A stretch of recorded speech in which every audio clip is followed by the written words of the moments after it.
it is time to hear your word preached by your servant Deacon Kevin Lau. Remove all distractions from us and give us teachable hearts. May your spirit be upon Deacon Kevin, that he may preach your word with clarity and boldness. We pray this in Jesus' name. Amen.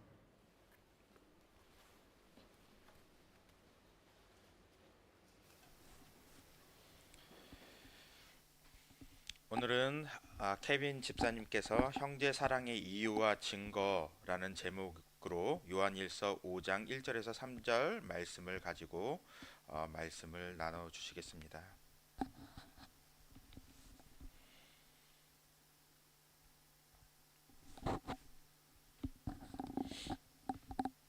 좋은 아침입니다.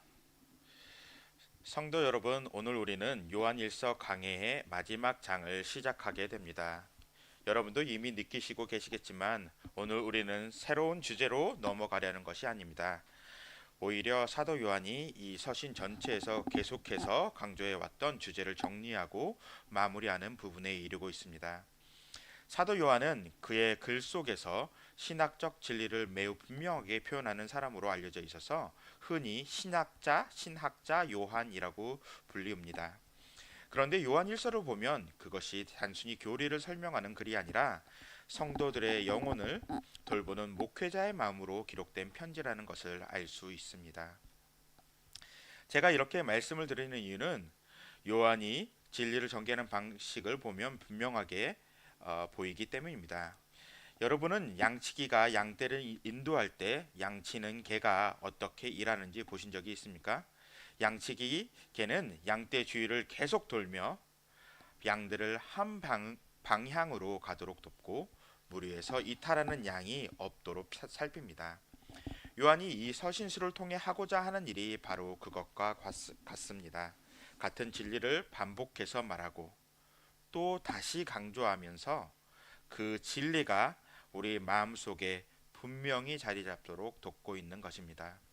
지금까지 우리는 이 서신을 통해 하나님을 사랑하는 것과 서로 사랑하는 것에 대해 배웠습니다. 또 예수 그리스도를 믿는 믿음에 대해서 배웠고 우리의 창조주시며 구원자이신 하나님께 순종해야 할 우리의 의무에 대해서도 배웠습니다. 이제 서신이 마무리되어 가면서 요한은 이 모든 교훈을 하나로 묶기 시작합니다. 오늘 우리가 살펴볼 요한일서 5장 1절에서 3절까지의 말씀 속에서 믿음과 사랑, 순종이 함께 제시되며 두 가지 매우 중요한 질문에 대한 답을 주고 있습니다. 첫 번째 질문, 우리는 왜 서로 사랑해야 합니까? 둘째로, 우리의 사랑이 참된 사랑이란 것을 어떻게 알 수 있습니까? 오늘 이 말씀을 함께 살피면서 이 두 가지 질문에 대한 성경의 답을 생각해 보고자 합니다. 첫 번째 본문 말씀, 형제 사랑의 의무가 있는 이유 1절. 그리스도 안에서 형제들은 예수님께서 그리스도이심을 믿는 참된 신자들입니다. 사도 요한은 1절의 첫 구절, 곧 예수께서 그리스도이심을 믿는 자마다 라는 말씀을 통해 우리가 그리스도인인 형제들을 사랑해야 할 의무의 근거를 하나님과의 공통된 관계 위에 두고 있습니다.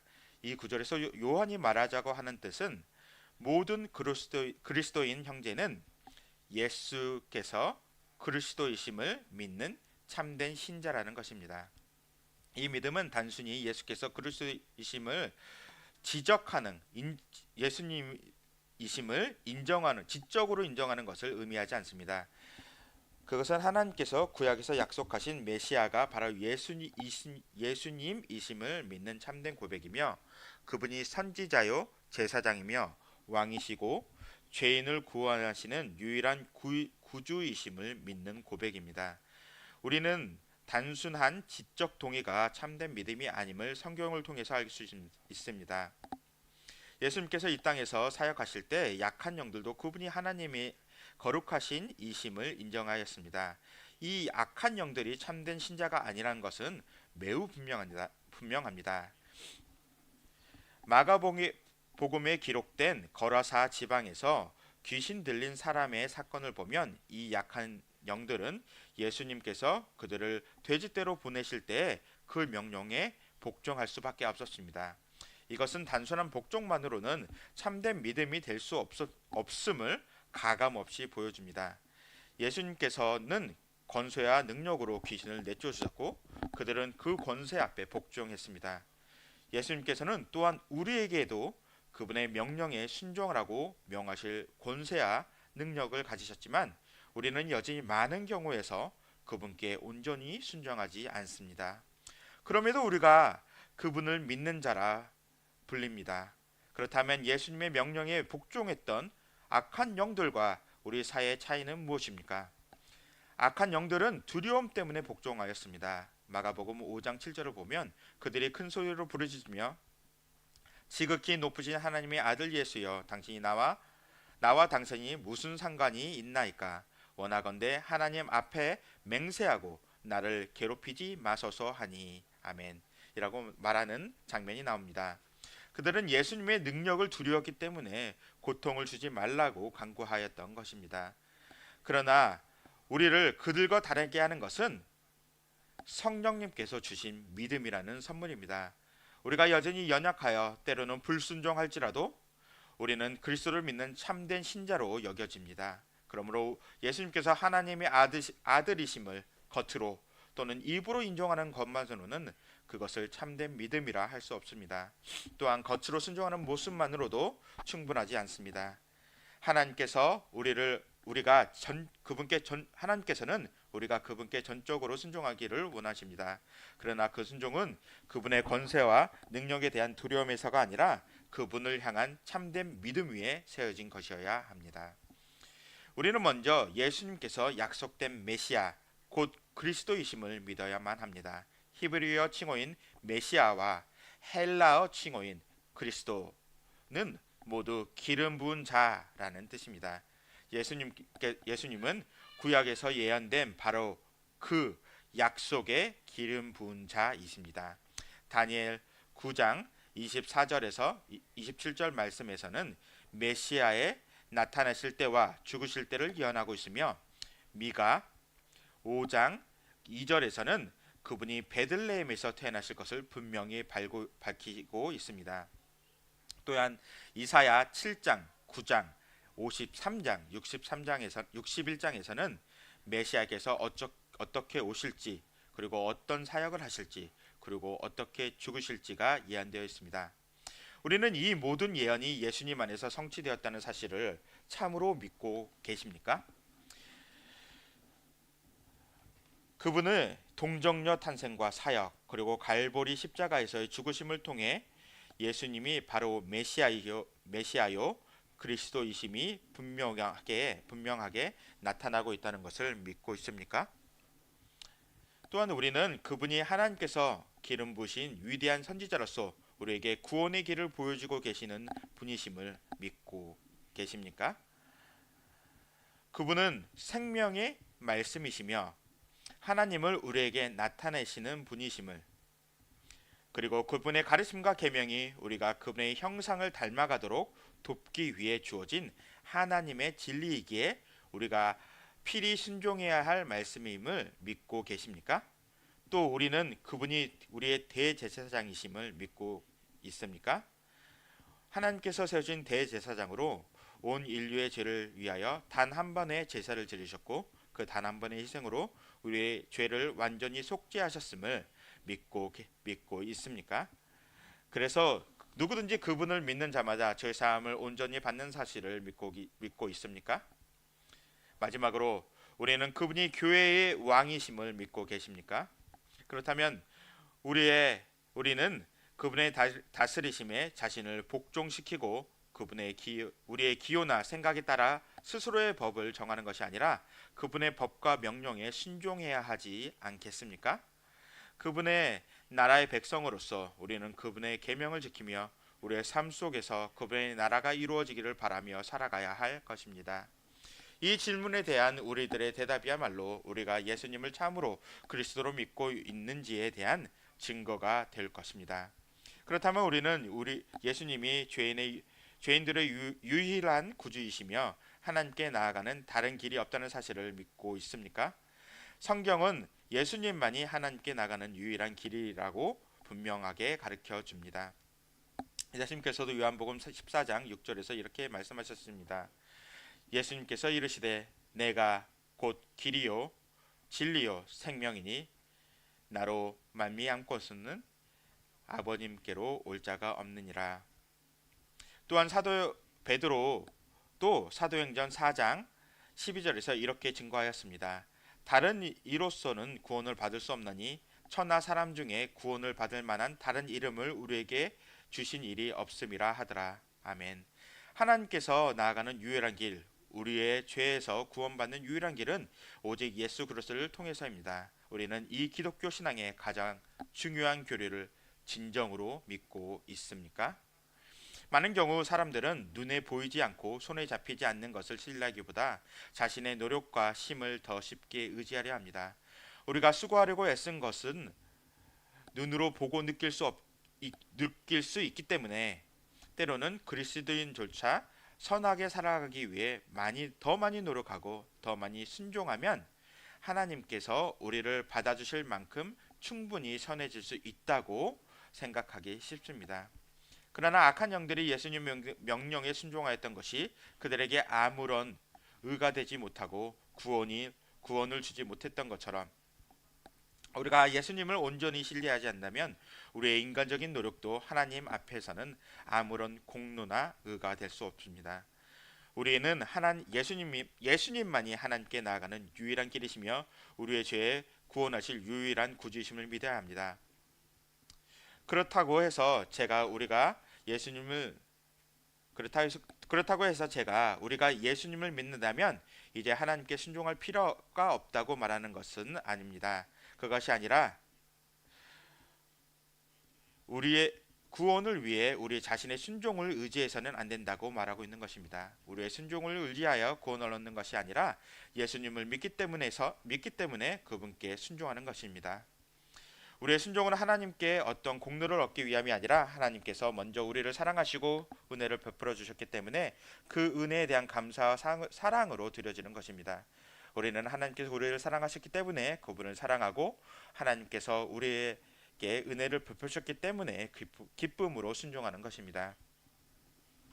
우리는 요한일서 3장 1절에서 이렇게 읽습니다. 보라 아버지께서 어떠한 사랑을 우리에게 베푸사 하나님의 자녀라 일컬음을 받게 하셨는가. 하나님께서는 우리를 사랑하셔서 우리가 하나님의 자녀라 불리게 하셨습니다. 사도 요한은 이 진리를 다시 강조하면서 요한 1서 5장 1절의 첫 구절에 하나님께로부터 난 자니라 라는 말씀을 덧붙였습니다. 예수님께서 그리스도이심을 믿는 자마다 하나님께로부터 난 자니라. 하나님께로부터 났다는 것은 곧 그 사람이 하나님의 자녀라는 뜻이며 3장 1절에서 가르친 것처럼 하나님의 아들이라는 의미입니다. 물론 여기서 하나님께서 났다는 것은 자녀가 부모에게로부터 태어나는 것 같이 육체적인 출생을 말하는 것이 아닙니다. 이것은 곧 새로운 탄생, 곧 영적인 출생을 가리킵니다. 예수님께서 요한복음 3장 5절에서 니고데모에게 가르치신 것처럼 진실로 진실로 내게 이르노니 사람이 물과 성령으로 나지 아니하면 하나님의 나라에 들어갈 수가 없느니라. 여기서 물로 난다는 것은 육체적인 출생을 가리키고 성령으로 난다는 것은 영적인 새 생명을 얻는 것을 가리킵니다. 어떤 사람들은 이 말씀을 읽고 예수님께서 그리스도이심을 믿으면 하나님의 자녀가 된다라는 조건으로 이해하려 할 수 있습니다. 그러나 이것은 올바른 이해가 아닙니다. 예수님께서 그리스도이심을 믿는 믿음 자체가 하나님께로부터 오는 선물이지 우리 스스로가 만들어낸 것이 아니기 때문입니다. 에베소서 2장 8절에서 5절에서는 이렇게 가르칩니다. 너희는 그 은혜에 의하여 믿음으로 말미암아 구원을 받았으니 이것은 너에게 난 것이 아니요 하나님의 선물이라. 행위에서 난 것이 아니니 이는 누구든지 자랑하지 못하게 함이라. 아멘. 우리가 스스로의 힘으로 영적인 새 생명을 얻을 수 없었던 것처럼 예수님이 그리스도이심을 믿는 참된 믿음도 우리가 스스로 만들어낼 수 있는 것이 아닙니다. 그렇다면 이 믿음은 무엇일까요? 믿음은 영적인 새 생명의 원인이 아니라 그 새 생명의 증거입니다. 인간은 영적인 것을 볼 수 없기 때문에 우리가 영적 새 생명을 가졌는지를 알 수 있는 유일한 방법은 눈에 보이는 것을 통해 그 결과를 관찰하는 것입니다. 우리가 예수님을 믿는 믿음을 관찰할 수 있을 때 우리는 비로소 영적 새 생명이 우리 안에 있음을 알 수 있습니다. 이 영적 새 생명을 우리는 종종 영적 거듭남이라고 부릅니다. 개혁주의 신학에서 영적 거듭남이 믿음보다 먼저 일어나며 개혁주의 신학에서는 영적 거듭남이 믿음보다 먼저 일어나며 우리의 죄에 대한 회개보다도 먼저 이루어집니다. 그러나 이 영적 거듭남이 정확히 우리 안에서 언제 일어난지는 인간이 알 수 없습니다. 우리가 이 거듭남을 알 수 있는 유일한 방법은 그것이 우리 삶 속에서 나타나는 결과, 영향, 즉 그리스도에 대한 믿음이 나타남과 죄에 대한 깨달음과 회개를 통해서입니다. 이런 열매들을 관찰함으로써 우리가 영적으로 새롭게 태어날 수 있음을 추론할 수 있는 것입니다. 모든 예수 그리스도를 믿는 참된 신자는 하나님의 자녀입니다. 우리가 누구인지 사랑스러운 성품을 가졌는지 아니면 잘생겼는지 못생겼는지는 아무런 상관이 없습니다. 우리가 하나님의 자녀가 되는 결정은 전적으로 하나님께 달려 있습니다. 예배소서 1장 5절은 우리가 하나님의 자녀로 입양되었다고 가르칩니다. 우리가 일상에서 입양을 생각할 때 그것을 떠올려 보면 어떤 아이를 가정으로 입양하는 결정은 전적으로 입양 부모가 내리는 것임을 알 수 있습니다.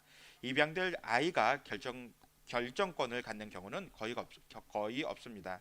가끔 아이가 자기 의견을 물어보는 경우도 있지만 가끔 아이에게 자기 의견을 물어보는 경우가 있긴 하지만 최종 결정은 항상 부모에게 있습니다. 하나님께서도 마찬가지로 우리를 예수 그리스도를 통해 자신의 가족으로 입양하기로 선택하셨습니다. 물론 복음의 메시지를 통해 우리가 이 입양을 받아들일 것인지 믿음으로 응답할 기회는 주어집니다. 그러나 하나님이 우리를 하나님의 자녀로 부르시기로 선택하신 것은 오직 하나님의 주권적인 결정이며 우리 스스로가 내릴 수 있는 결정이 아닙니다. 모든 하나님의 자녀들은 서로를 사랑하여야만 합니다. 하나님의 자녀가 된다는 것은 많은 복과 책임을 가지는 것을 의미합니다. 하나님의 자녀라는 이름을 갖게 되면서 우리는 하나님의 나라의 상속자가 되고 하나님의 사랑을 누리며 기도를 통해 하나님께 직접 나갈 수 있고 죄사함과 죄의 속박에서의 자유, 성령의 인도, 하나님 안에서의 기쁨과 평화, 그리고 영상을 누리게 됩니다. 이렇게 많은 복을 누리게 되는 만큼 그 복에는 책임이 따릅니다. 그렇다면 하나님의 자녀로서 우리의 책임은 무엇입니까? 십계명과 같은 많은 책임들이 떠오르지만 요한 1서 5장 1절의 마지막 구절에서 강조되는 한 가지 명령에 초점을 맞추고자 합니다. 예수께서 그리스도이심을 믿는 자마다 하나님께로부터 난 자이니 또한 낳으신 이를 사랑하는 자마다 그에게서 난 자를 사랑하느니라. 이를 풀어 말하면 하나님을 사랑하는 사람은 하나님의 자녀들도 사랑한다라는 뜻입니다. 논리적으로 생각하면 간단합니다. 아버지를 사랑한다면 아버지의 자녀들을 사랑하는 것은 당연한 일이기 때문입니다. 왜냐하면 아버지를 사랑한다면 우리는 아버지를 위해 그분께서 가장 좋아하시는 것을 하기를 원하기 때문입니다. 만약 아버지의 자녀들을 경멸하거나 미워한다면 과연 우리는 아버지를 진정으로 사랑한다고 할 수 있을까요? 중국어에는 아이우지우라는 말이 있습니다. 이는 사람을 사랑하면 그 사람과 관련된 모든 것도 사랑하게 된다는 뜻입니다. 아버지를 사랑한다면 아버지의 자녀들을 사랑하는 것은 자연스러운 결과입니다. 인간의 사회에서도 이 법칙은 자연스럽게 나타납니다. 자녀는 부모를 사랑하고 형제 자매들을 자연스럽게 사랑합니다. 물론 때때로 형제 자매 간에 싸움이나 갈등이 있을 수 있지만 마음 깊은 곳에서는 여전히 서로를 사랑하고 있다는 것을 압니다.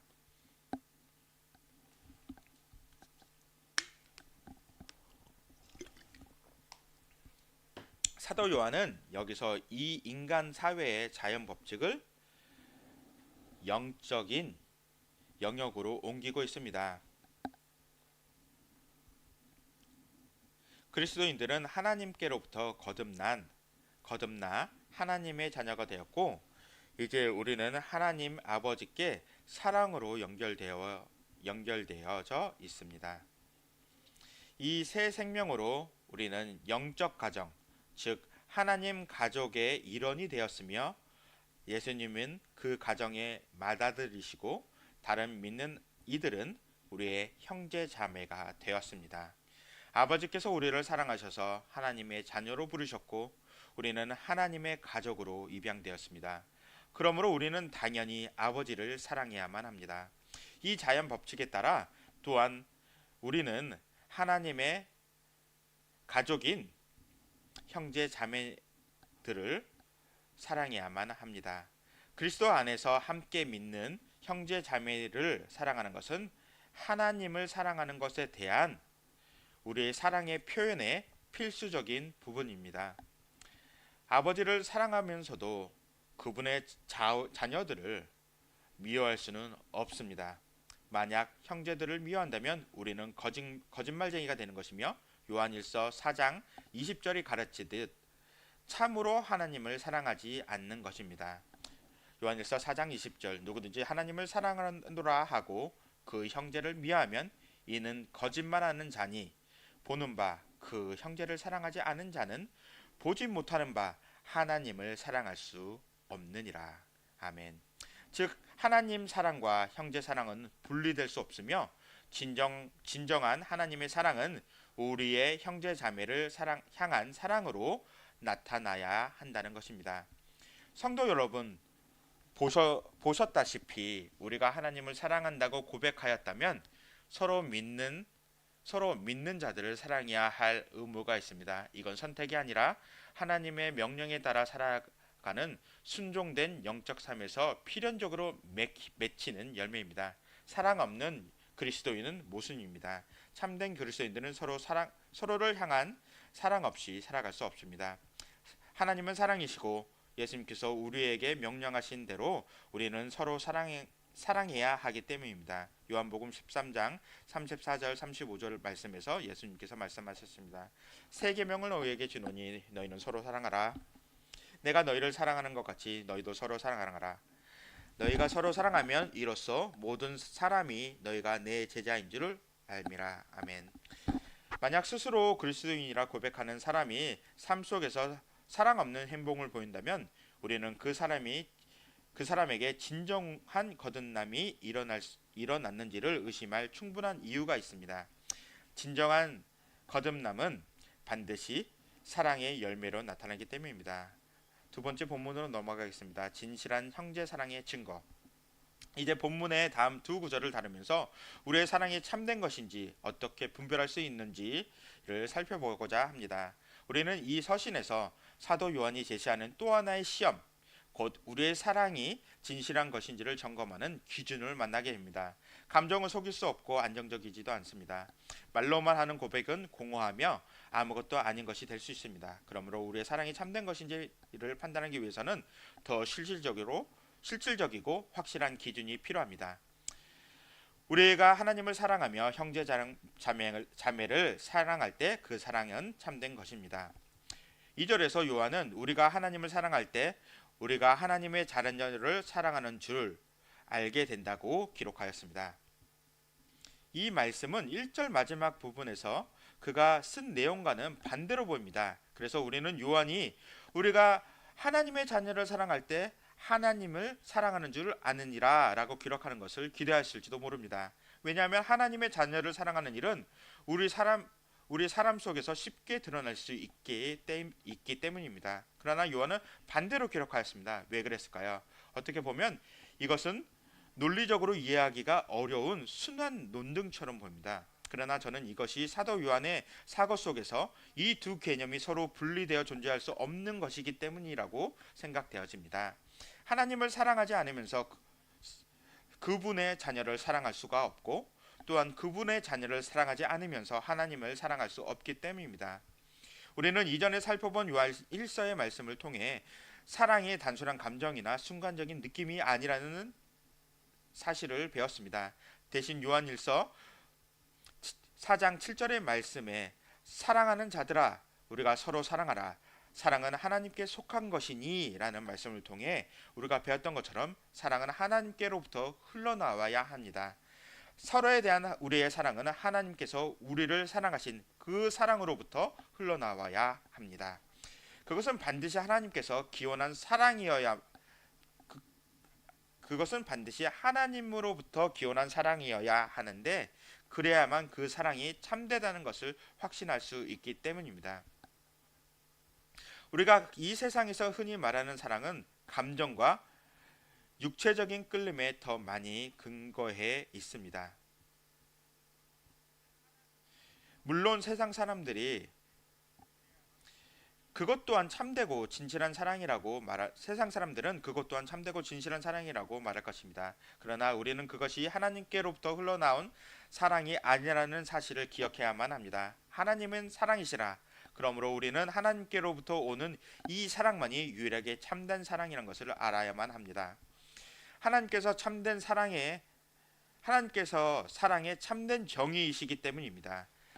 이 세상의 사랑은 인간의 죄악됨으로 인해 왜곡되었기 때문에 하나님으로부터 오는 사랑과 동일하지 않습니다. 그러므로 우리는 하나님께서 우리를 사랑하신 바로 그 사랑으로 하나님을 사랑해야만 합니다. 하나님을 사랑하지 않더라도 우리는 인간적인 노력으로 서로를 사랑하려고 할 수 있습니다. 서로에게 친절을 베풀 수도 있고, 서로를 향해 우호적이고 공손하게 대할 수 있으며 함께 대화하고 교제를 즐길 수도 있습니다. 그러나 이 모든 행동들은 모두 피상적인 행위로서 하나님께로부터 흘러나오는 영적인 사랑을 대표하지 못합니다. 참된 형제 사랑은 하나님의 영광을 구하며 형제들의 유익을 위해 그들의 죄를 깨닫게 하고 그들로 죄를 피하도록 도우며 형제가 영적으로 성장하러 돕는 사랑입니다. 오직 하나님 안에 뿌리를 둔 사랑만이 이러한 방식으로 사랑할 수 있습니다. 우리의 피상적인 사랑의 노력과 하나님으로부터 오는 사랑의 차이는 분명합니다. 하나님을 향한 우리의 사랑과 형제에 대한 사랑은 우리가 그 사랑을 표현하는 가운데 분명하게 드러나며 그것을 결코 꾸미거나 가정할 수 없습니다. 우리가 하나님의 계명을 기쁨으로 지킬 때 하나님을 향한 우리의 사랑은 참됩니다.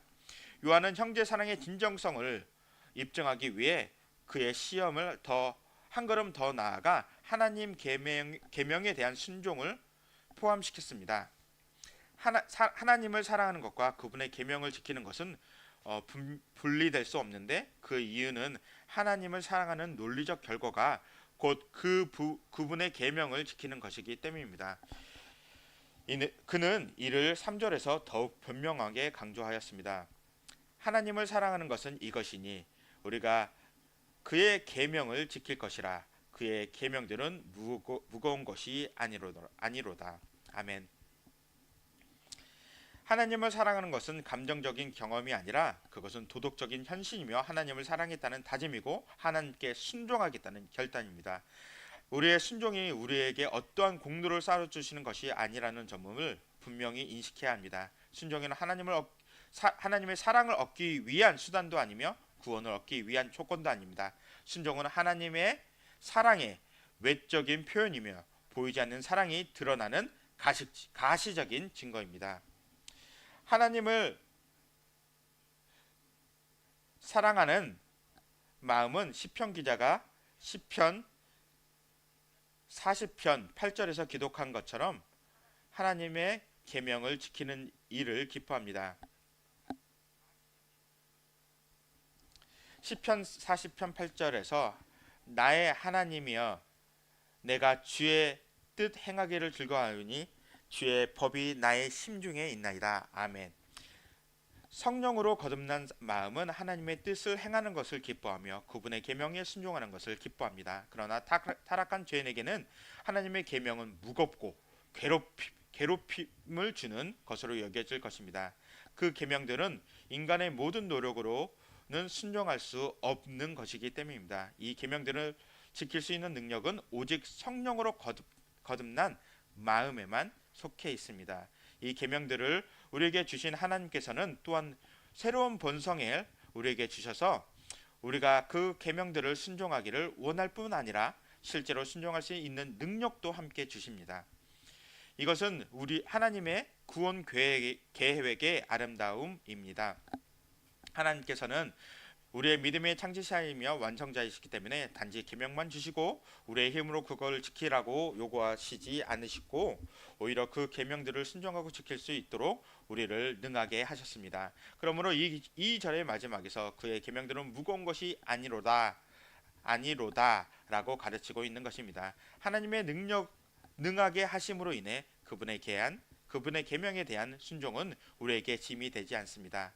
바리새인들이 하나님의 계명을 어길 수도 있는 가능성이 조금이라도 있는 일에 근처에 가지 않도록 막기 위해 추가하였던 613개의 이른바 울타리 법들과는 완전히 다른 것입니다. 이 법들을 울타리 법이라 부르는 이유는 하나님 계명 주위에 울타리를 쳐서 유대인들로 하여금 그 율법 중 하나라도 어길 가능성이 있는 행위를 스스로 인식하고 피하게 하도록 하려는 목적이 있었기 때문입니다. 그러나 문제는 이런 울타리 법들은 너무나 많았고 실제로 너무나 무겁고 짐스러웠다는 점입니다. 제가 들은 이야기가 사실인지는 확신할 수 없지만 그 안에 어느 정도 진실이 담겨 있다고 생각합니다. 한 유대인에게 왜 유대교로 사람들을 개종시키려는 노력을 하지 않느냐고 물었을 때 그는 유대교의 무겁고 괴로운 율법들로 누군가를 묶고 싶지 않기 때문이라고 대답했다고 합니다. 그 율법들은 실제로 유대교 신자로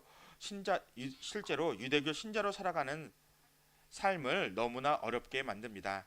이것을 상상해 보실 수 있겠습니까? 그 율법들과 함께 자라난 유대인조차도 그것을 지키며 사는 삶이 어렵다고 합니다. 그러나 우리의 하나님께서는 우리로 하여금 그분의 계명에 순종하는 일을 어렵게 하지 않으셨습니다.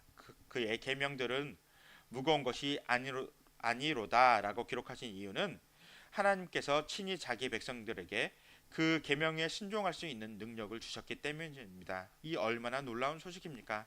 하나님의 계명을 기쁨으로 지킬 수 있을 때 우리의 사랑은 참된 것입니다. 결론을 맺습니다. 사도 요한은 오늘 나누었던 본문 말씀에서 새로운 교리를 덧붙인 것이 아니라 우리에게 서로 사랑해야 할 의무가 있는 이유와 우리가 가지고 있는 사랑이 참된 것인지 점검할 수 있는 기준을 제시해 주었습니다. 그는 믿음과 사랑과 순종이 하나님의 자녀가 반드시 지녀야 될 성품이며 그 성품들은 각각 따로 홀로 존재하지 않는 것임을 보여주었습니다. 이것들은 서로에게서 비롯되어지며 그 출발점은 우리가 하나님께로부터 났음을 증명하는 그리스도에 대한 믿음입니다. 하나님께서부터 난 자가 됨으로써 우리는 동일한 영적 가족의 일원이 됩니다. 이 가족 관계는 우리로 하여금 가족 구성원들에 대한 사랑의 의무를 지게 하며 그것은 곧 서로를 사랑하도록 만듭니다. 이러한 서로에 대한 사랑은 오직 하나님의 사랑의 뿌리를 둘 때에만 참된 것이며 그 하나님을 향한 사랑은 그분의 계명에 대한 기쁨의 순종을 통해 증거됩니다. 요한의 이러한 논증의 흐름 속에서 우리는 한 가지를 매우 분명하게 이해해야 합니다. 순종은 우리를 하나님의 자녀로 만드는 것이 아니라 하나님이 자녀이기에 하나님께 순종하는 것이라는 것입니다.